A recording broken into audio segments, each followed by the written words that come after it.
Chapter 6. When Sir Ambrose and the Duke thus withdrew, Edric and Rosabella were left alone together and remained for some moments in perfect silence, for both felt keenly the awkwardness of their situation. After standing for some time, looking as foolish as their enemies could reasonably desire, Edric bowed and would have made good his retreat, but Rosabella stopped him. "Let us be friends, Edric," said she, smiling and holding out her hand, "though we are no longer lovers." Edric took the offered hand and involuntarily pressed it to his lips. "Upon my word, you improve," continued Rosabella gaily.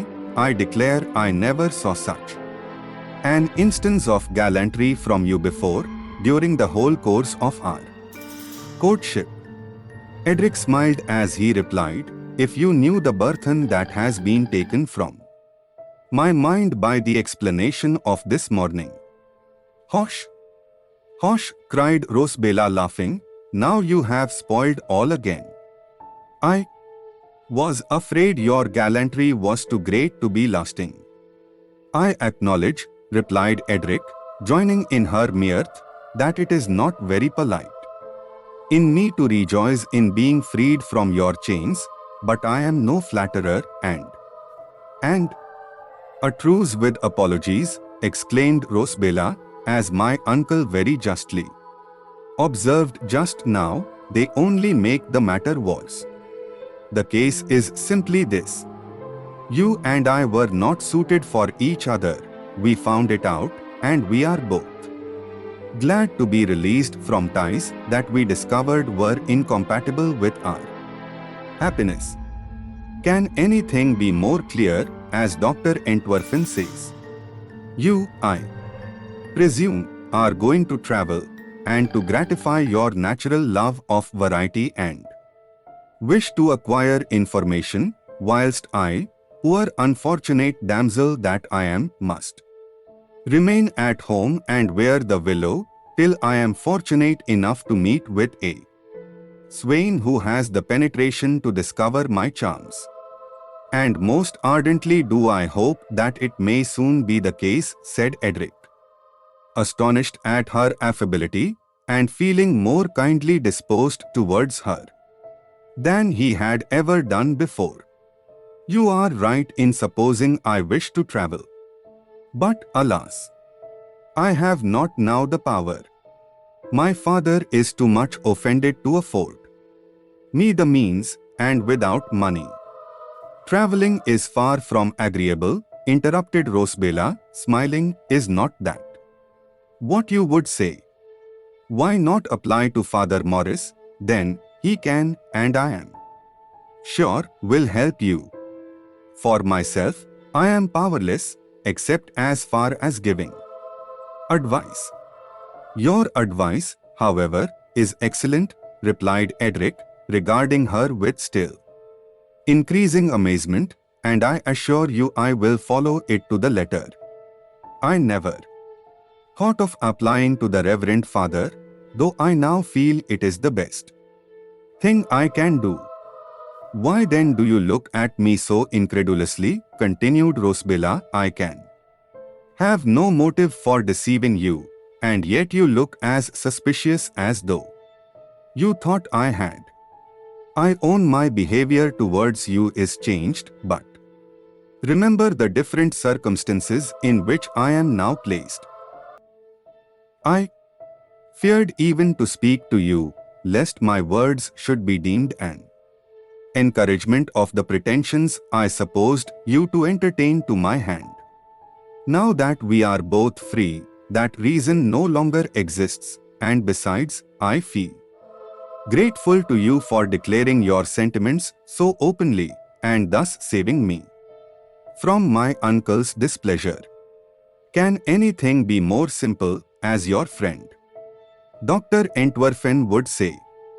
Notwithstanding Rosabella's apparent openness, however, and the plausible reasons she gave for her conduct, Edric could not divest himself of the idea that she wished to get him out of the kingdom as speedily as possible for some other motives than those she thought proper to avow.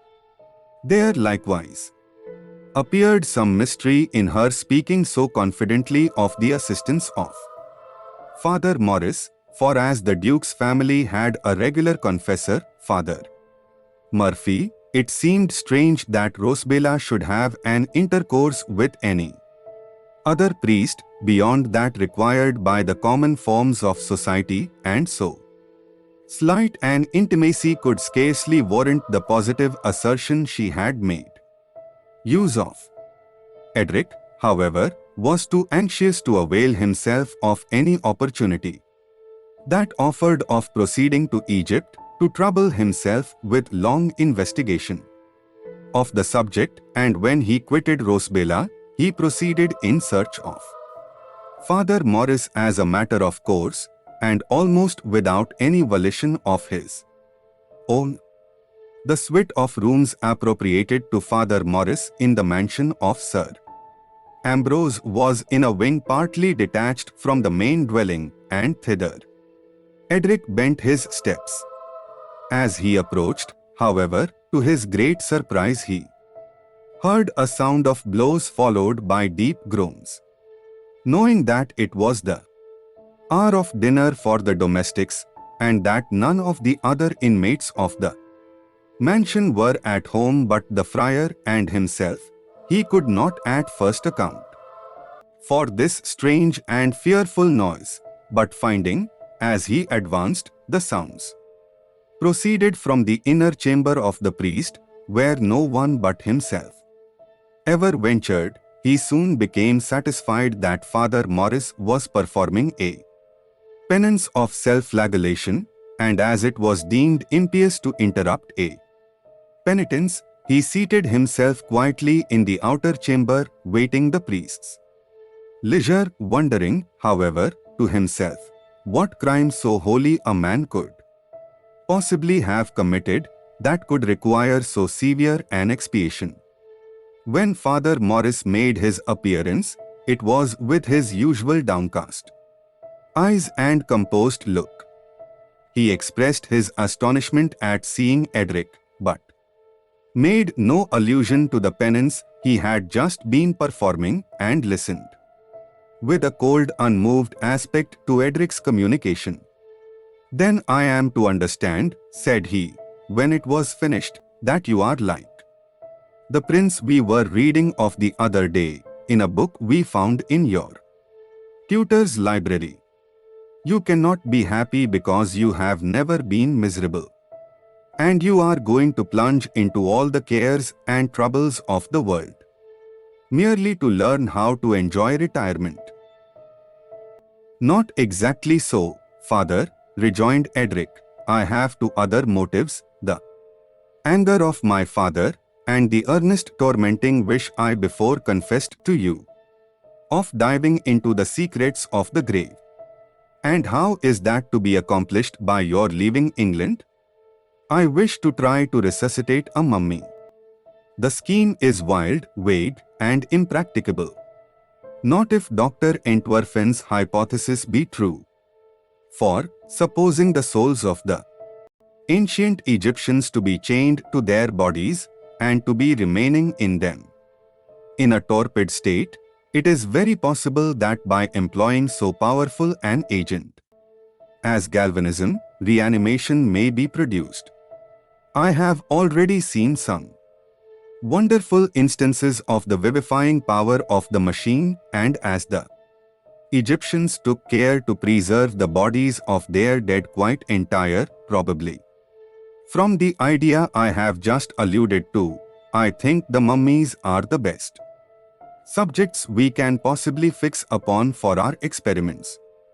The ancient Egyptians did not imagine the souls of their dead remained in the bodies, but that they would return to them after the expiration of a certain number of years, so that your hypothesis, as far as it rests upon their opinions, falls to the ground."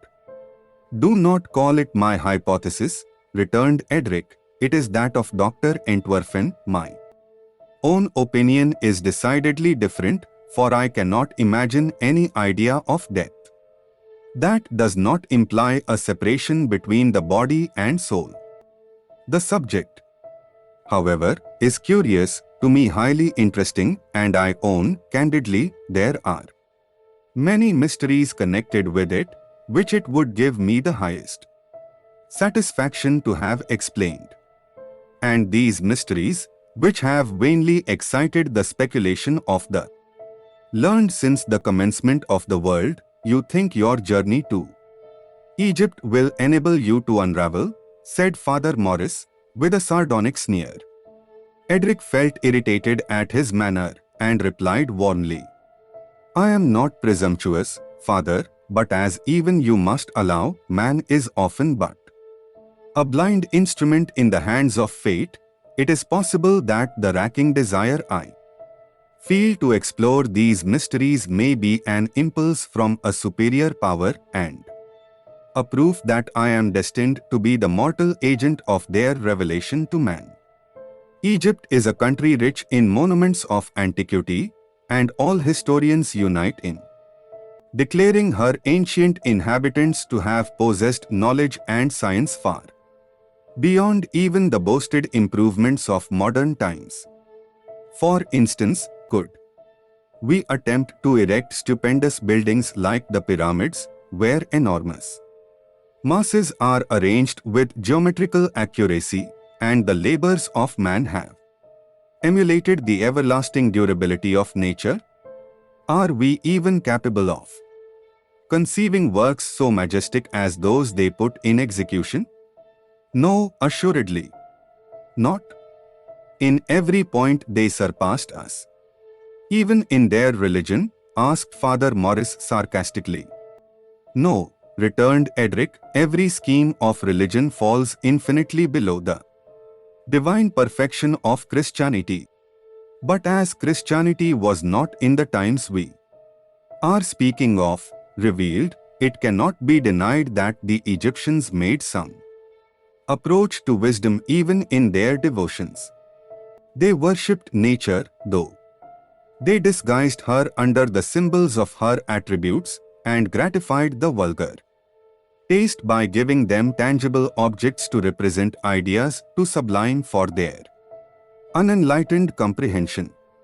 That they entertained the divine idea of a resurrection and of rewards and punishments in a future life is evident not only from their favorite fable of the phoenix and the use they made of the now hackneyed image of the butterfly, but by the care they bestowed upon the preservation of the body, their mournings for the loss of Osiris and rejoicings when he was found, and the kind of trial to which they subjected the human courts after death, when, if serious crimes were alleged and proved against it, it was denied the rights of sepulture and left to rot unlamented.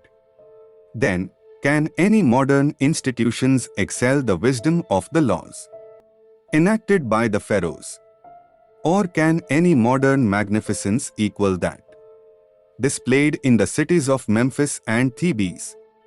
And since this will hardly be disputed, what country can be more fitting than that once so highly favored to be the scene of the most important discovery ever made by man? Deride me if you will. I feel a superior power inspires my wishes. I feel irresistibly impelled forward. I feel called upon to act by a force far superior to my own, and I will obey its dictates. You smile and secretly ridicule my projects, but remember that excessive incredulity sometimes savors as strongly of folly as credulity itself, and that both are alike injurious to the progress of science. I do not doubt it, said Father Morris, with provoking coldness, though it must certainly be allowed not to be the prevailing fable of the present day. However, without staying to discuss that point at present, I humbly suggest That, as I happen unfortunately to be rather pressed for time, it may be as well to condescend to bestow a few minutes' attention upon the best human means of enabling you to fulfill the high destinies that await you in Egypt, as, notwithstanding the imperious nature of the impulse that invites you there, I presume you are aware that the vulgar agency of money will be necessary as well as the scientific one of galvanism. The feelings of Edric were too highly wrought to bear this irony, and, snatching up his hat, he rushed out of the room, casting a look of indignation at the priest, who vainly endeavored to stop him. Maddened by the conflicting emotions that struggled in his bosom, and disgusted alike with himself, Father Morris, and all the world, Edric hurried on, totally unaware which way he was going, till his career was stopped by his coming suddenly and violently in contact with another person who was running equally heedlessly with himself, but in an opposite direction. Both recoiled some paces from the shock, and he, for the moment, forgot his own woes, whilst he inquired into those of Abelard. Alas! Alas, said the old man, shaking his grey head, whilst the tears streamed in torrents down his wrinkled cheeks, that I should ever have lived to see this day. Oh, Master Edric! How could you irritate your respectable progenitor? Alas! Alas! I feel my lacrimal gland suffused almost to overflowing whenever the recollection of what has passed shoots across my piameter. For heaven's sake, tell me what is the matter. Oh dear, sobbed the unhappy butler, that such longevity should have been granted me only that I might see so promising a young gentleman turned out of doors. Tell me the worst, though, indeed, I now fear I comprehend your meaning but too well. Sir Ambrose commands that you depart immediately, and never enter again into the mansion of your paternal ancestors. What will become of me? Exclaimed Edric, clasping his hands together and raising his eyes to heaven. Then, after a short pause, he added more composedly, well, come what will, I am resigned. Fate urges me onward with irresistible violence, and I feel it would be in vain to attempt to combat against her dictates. I, at least, am prepared to execute her will. But where will you go? Sobbed Abelard. You will want money and friends. Alas! Alas! That I should ever see the son of my old master stand in need of pecuniary assistance. He but repeats the words of Father Morris, said Edric, and yet how differently his doubts affect me. The irony of the priest drove me to despair. But the grief of this old man soothes my wounded spirit. He surely loves me. These words were uttered in so faint a key that the name of Father Morris only caught the ear of Abelard, and he replied, I don't like Father Morris, and I never did, though it is now 20 years since he first entered the family, and though I have never seen anything in him to censure particularly throughout the entire of that long period, yet my aversion remains undiminished. I suppose it must be a natural antipathy, and that the pores of my body don't assimilate in shape with the atoms that emanate from his. He drove me almost to madness, said Edric. I am not surprised at that, returned Abelard, for I know he can take a fiend-like pleasure in tormenting. He can employ the most provoking, tantalizing expressions, and yet preserve the same soft, smooth voice, and keep his Palebray half closed, and his visual organs fixed upon the ground. Indeed, I never saw the iris of his eyes dilated in my life, and then he has such a manner of raising his supercilia, curving his nose, and drawing down his depressor anguli oris when he listens to anyone or replies to them, as to give the expression of a perpetual sneer to his saturnine countenance. Edric's own recent personal experience bore testimony only too forcibly to the justice of those remarks. And as the wounded man shrinks from the slightest touch, so did Edric find the words of Abelard jar upon his nerves, as turning away from him to hide his emotions, he encountered the earnest gaze of Father Morris himself. "Why do you appear astonished?" said the priest, smiling. "You are an infant, Edric. You quarrel with your best friends, and then appear surprised that you do not find them as capricious as yourself. You fancy you are very angry with me, for instance, and yet I am not conscious of having done anything to offend you. Was it a crime to attempt to moderate an enthusiasm that I feared might mislead you? Was it a fault to warn you against the dangers of a world of which as yet you know so little? No, no, I am confident your own reason and excellent good sense will acquit me, if you will but suffer them to act. Your imagination is too vivid, Edric. It sweeps away all before it like a torrent. If you would view things calmly, you would perceive your folly. The world will teach you wisdom. Go then, travel, experience personal privations and evils of every description, that you may learn to enjoy the pleasures that even now lie within your grasp, but which you spurn from you with contempt. So true it is that we never learn the real value of any blessing till we have experienced the misery that attends its privation." "If this be the case," replied Edric, soothed in spite of himself by the insinuating manner of the monk, "why should my feelings be an exception to the general rule? And since all our pleasures acquire a new zest by the force of contrast, and mine have long since lost all relish, is it not even wisdom to try the effect of change? And yet it seems a folly," said Father Morris, in his smooth, plausible, hypocritical voice, with his eyes again fixed upon the ground, "to incur a certain evil in the hope of attaining an uncertain good."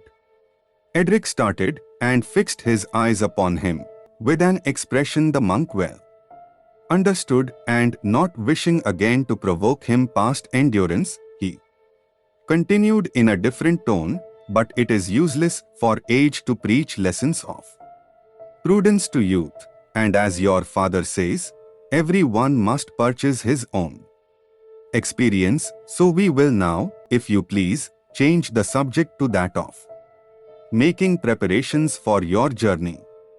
You are still determined to visit Egypt, I suppose. It is my most ardent wish. Return then to your own apartment, and by tomorrow all shall be ready for your departure."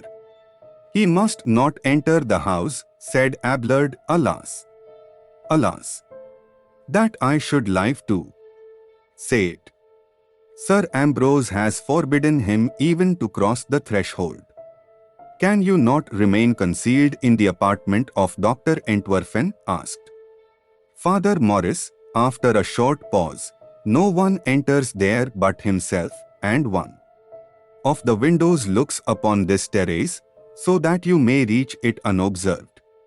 Abelard, I am confident, will not betray you, and I will accompany you, as I wish to consult with the doctor respecting your intended voyage."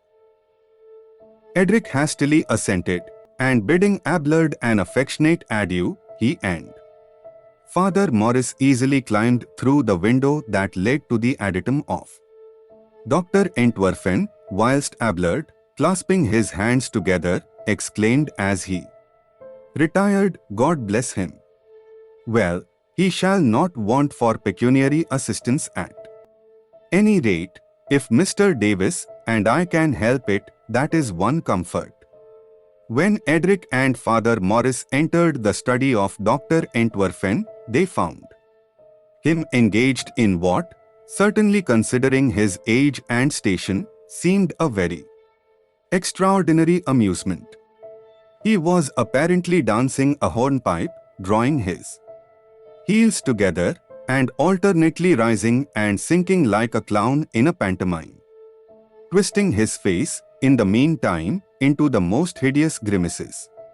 "What is the matter?" cried Edric and Father Morris, both at the same instant, gazing at him with surprise. I am galvanized," cried the doctor, in a piteous tone, nodding his head with a sudden jerk that seemed to threaten every instant to throw it out of its socket, and then, suddenly starting, he kicked out one leg horizontally and whirled round upon the other with an air of an opera dancer. "How did it happen?" cried Edric, excessively shocked at the unnatural contrast exhibited between the doctor's serious countenance and involuntary antics. "I can't exactly tell," replied the doctor, bolting forth his words with difficulty, and still swimming, grinning, and capering to the inexpressible horror of his companions, till by degrees his grimaces subsided, and he was enabled at last to stand tolerably steady. He now informed his friends that, trying some experiments with his galvanic battery, he had unfortunately operated upon himself, and in his turn listened to their account of what had passed between Edric and Sir Ambrose. Instead of expressing sorrow, however, when he found his pupil had quarrelled with his father, the doctor's eyes sparkled with joy. "Then you must inevitably travel," exclaimed he. "We shall visit the pyramids, we shall animate the mummies, and we shall attain immortality." There was something in this violent expression of the doctor's transports that did not quite harmonize with Edric's feelings, especially as he fancied he perceived a satirical smile lurking round the lips of Father Morris. "When shall you be ready to set off?" asked he abruptly. "Tomorrow, if you will," replied the doctor. "I have foreseen this result some time, and I have been preparing everything accordingly. I never knew a young Englishman in my life, Father Morris, who was not fond of travelling. The inhabitants of other countries travel for what they can get, or what they hope to learn, but an Englishman travels because he does not know what to do with himself. He spares neither time, trouble, nor money. He goes everywhere, sees everything, after which he returns just as wise as when he set out. Not that I blame curiosity, no, I admire it above all things. It is that which has led to all the great discoveries that have been made since the creation of the world, and it is that which now impels us to explore the pyramids." Edric looked excessively annoyed at the conclusion of this speech, and to change the subject, hastily asked the doctor if he thought his galvanic battery powerful enough for the experiment they meant to try with it. "Powerful," exclaimed the doctor. "Why, I feel it even now tingling to my fingers' ends. I should think, sir, the effect it has had upon me is a sufficient proof of the force of the machine." "Undoubtedly," replied Father Morris. "Nay, if we are to judge by that, I only tremble lest you should animate the pyramids as well as the mummies, and You must allow it would be an awkward sight to see them come tumbling and slipping along the plain. Sir, said the doctor, staring at him. Do you intend visiting any other country than Egypt? Asked Father Morris. Fearful he had gone too far, and wishing, for reasons he did not openly avow, not to offend his companions.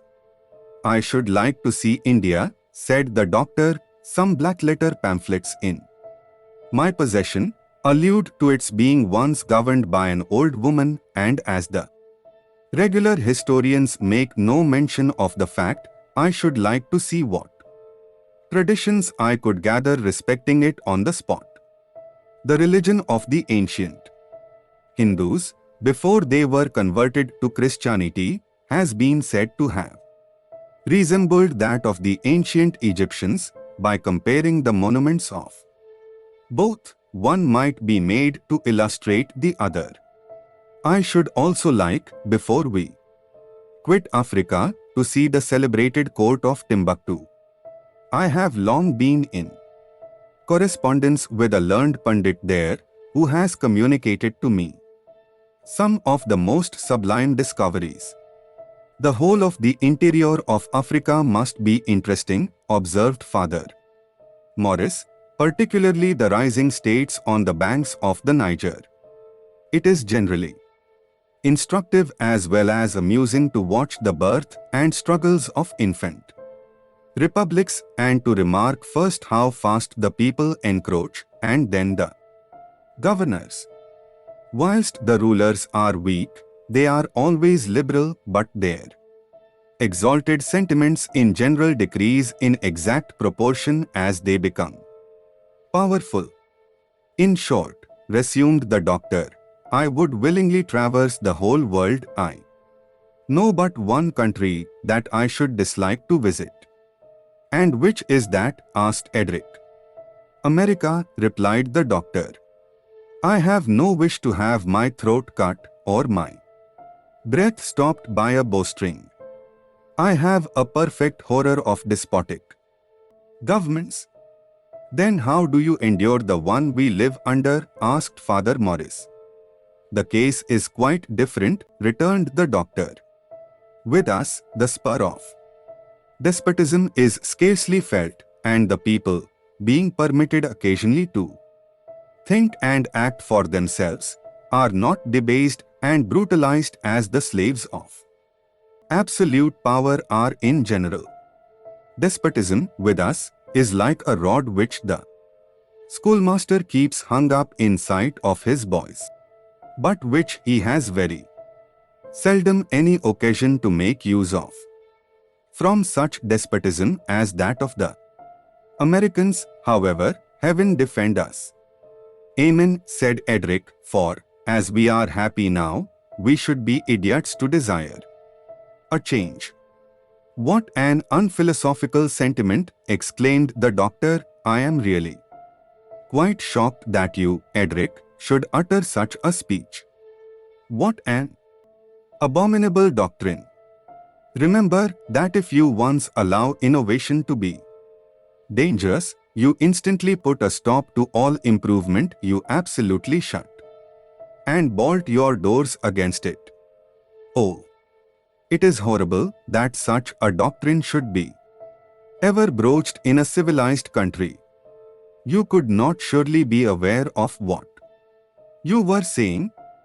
Tomorrow, said Father Morris, addressing Edric, and without noticing the indignation of the learned doctor, you must proceed to town, where you can remain at the house of a friend of mine till you are ready for your voyage to Egypt. I would not, however, advise you to stay long before you go there, for as your father intends visiting London in a day or two, you might meet, and the consequences be unpleasant. I have already dispatched a carrier pigeon to advise my friend, Lord Gustavus de Montfort, of your arrival. He, I am sure, will give you a hearty welcome, and not only afford you the shelter of his house, but afford you all the assistance in his power to enable you to make preparations for your journey, for which purpose, also, I will take care to supply you with money. No thanks, continued he, stopping Edric, who was about to speak. I detest them. If you really feel obliged to me, you will prove it by remaining silent. I must leave you now, as my longer absence might create suspicion. Adieu. God bless you. A balloon will wait for you tomorrow morning at the corner of the wood. The doctor will, of course, accompany you. I think you may safely rest here concealed till then. Once more adieu. Now Father Morris is gone, said Dr. Entwerfen to his pupil. I have a treat for you.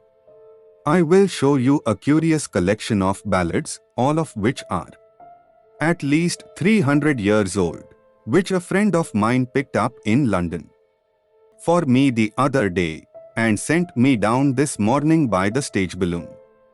They are all of the genuine rag paper, a certain proof of their antiquity, for you know, the asbestos paper we now use has not been invented more than 200 years. But you shall see them, follow me. So saying, the doctor trotted off to his library, that paradise of half-forgotten volumes, most of which had been accidentally saved from their well-merited destination of covering over butter and wrapping up cheese, to be drawn from the dust and obscurity in which they had lain for centuries, to ornament the shelves of Dr. Entwerfen, and whose authors, if they could have taken a peep upon earth and beheld them, would have been quite astonished to find themselves immortal. Entering this emporium of neglected learning, the doctor hastily advanced to a table on which lay his newly acquired treasures, and holding them up, exclaimed, Look, Edric, how beautifully dirty the paper is. No art could counterfeit this dingy hue. This sooty tinge is the genuine tint of antiquity.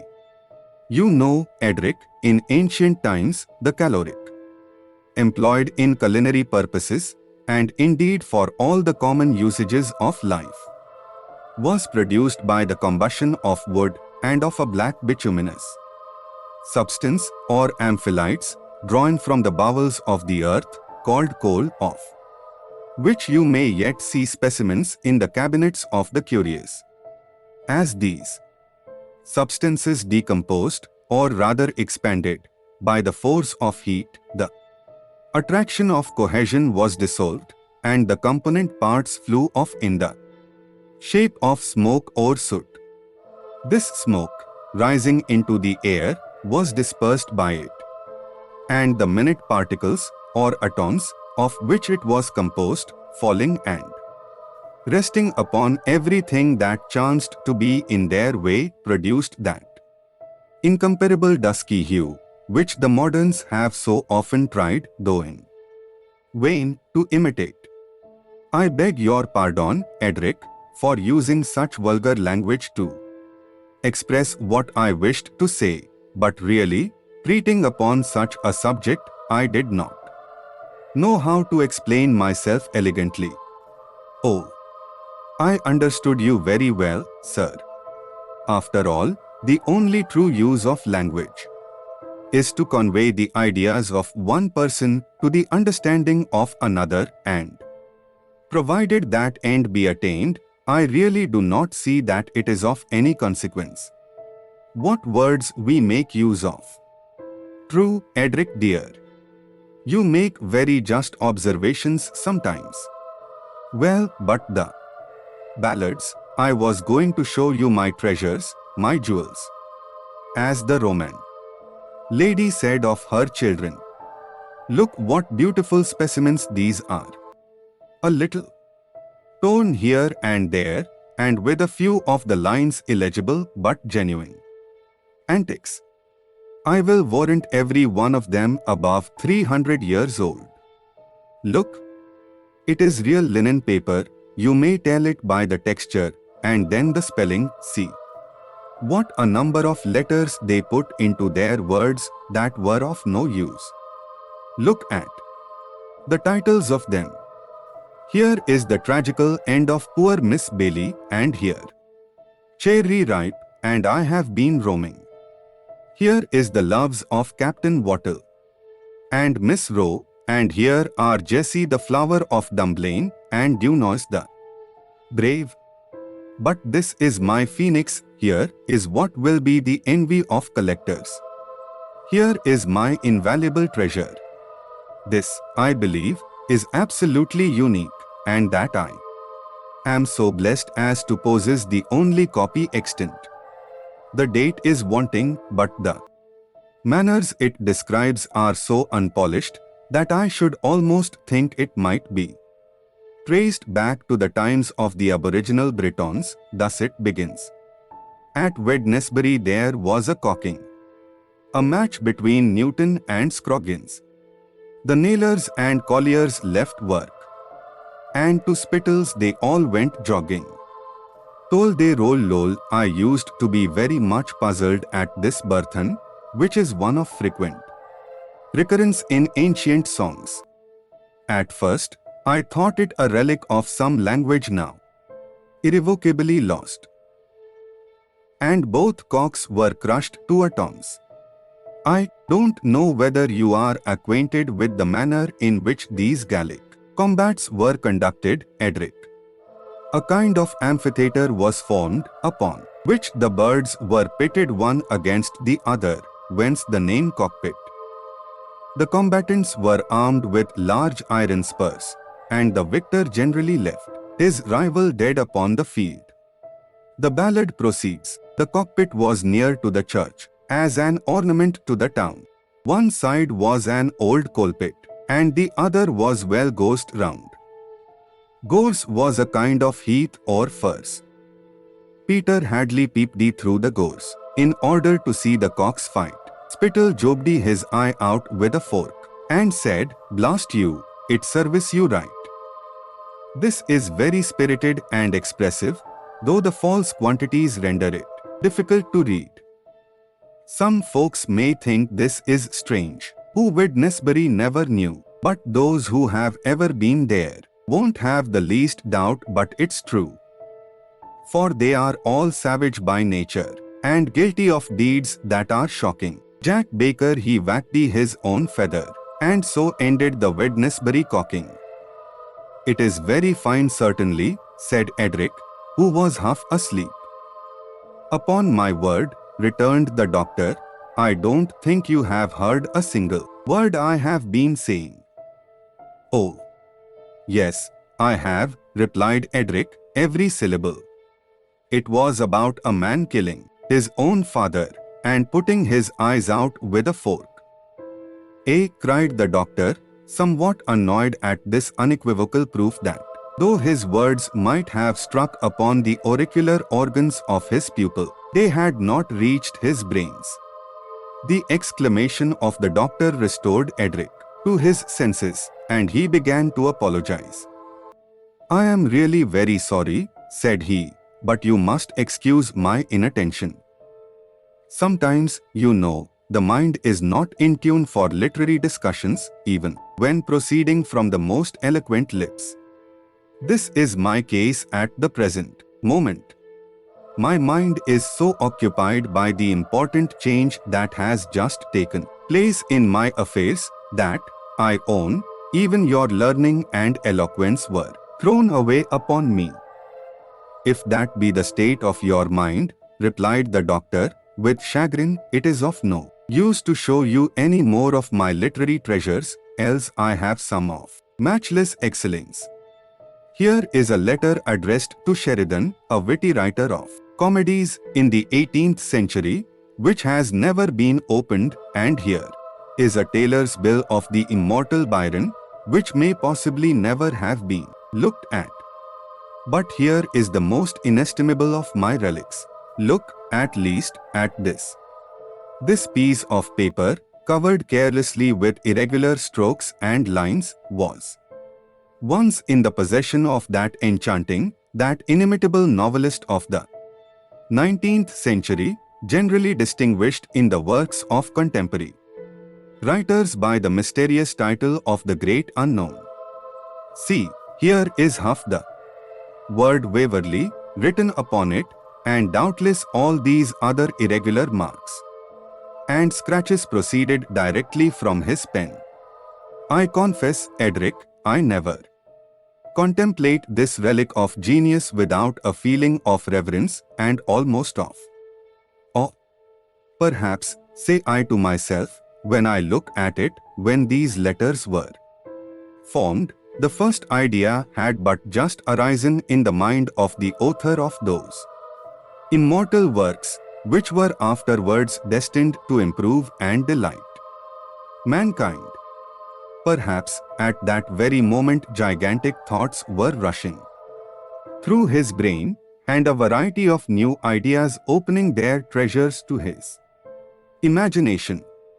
Oh, there is something in the mere random stroke of the pen of a celebrated character, inexpressibly affecting to the mind. It carries one back to the very time when he lived. It seems to make one acquainted with him, and to let us into the secrets of his inmost thoughts. But I see you are not attending to me, Edric. I am very sorry. Another time I should be happy, but now I cannot. However, when we return, perhaps it may be then too late, said the doctor, with solemnity, and locking up his cabinet, he led the way back to his common sitting room in high dudgeon.